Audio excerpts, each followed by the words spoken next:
Spider-Man Across the Spider-Verse is one of the most emotional movies I've seen in a while. Not many movies are able to make me cry, yet this movie did the impossible. I cried while watching Across the Spider-Verse, as I'm sure many of you did. The only other movie I cried to is Up, and that movie is an emotional masterpiece. That's why in this video, we're going to be taking a trip down memory lane and looking at some of the most emotional scenes in Across the Spider-Verse. As always, be sure to like and subscribe, and let's look at the first clip. The first clip is when Gwen kills Peter. Well, accidentally. This, for me, sets the tone for Gwen throughout the entirety of Across the Spider-Verse. When this scene plays, I was holding back tears. You could tell in Gwen's voice when she was narrating just how much this hurt her. And fun fact, this actually comes back later when Miles is underneath rubble in Mumbattan because Peter is also underneath rubble in this scene. And I think Gwen thought Miles would die the same way Peter died.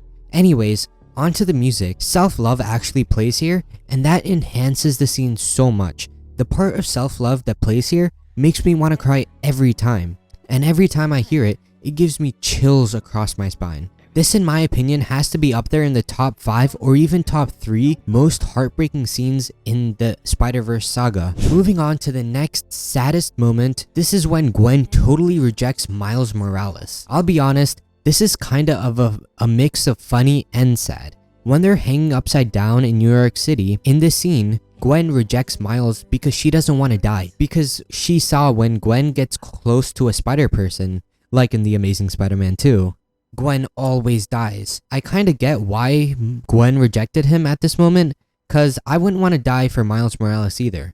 But this is just sad cause my boy got absolutely rejected by his dream girl, who he has been fantasizing about since the day she left. As I said, this scene is equally funny and sad, but let's take a look at the next scene, which is completely sad. This is when Gwen is leaving Miles Morales, and Gwen looks out into the horizon. But little does she know that Miles is looking right back at her. This decision that Gwen makes is honestly heartbreaking. The way she just leaves Miles without saying goodbye, and if Miles weren't there, Miles Morales would most likely spend his entire life looking for Gwen or something because she disappeared so mysteriously. And right after this emotional scene, we're hit with yet another one, with Miles looking out into the horizon just as Gwen was doing it, contemplating whether or not he should follow the girl who rejected him or stay with his parents. And he chooses to follow the girl that rejected him. And this is sad because although he loved his parents, he knows he has to follow the girl of his dreams no matter how much she rejects him, because she's the only one that really understands him. So Miles is willing to do anything to be with her, which includes trying to go to her dimension as seen in this scene. I could help figure out how to travel to other dimensions. Yeah. But moving on to the next clip, this is when Gwen rejects Miles yet again. Like geez, Gwen is just rejecting Miles all over the place. Like I don't think Miles and Gwen have a healthy relationship going on here, but who am I to judge? I don't know anything. Anyways, when Gwen says, I shouldn't have ever come to see you.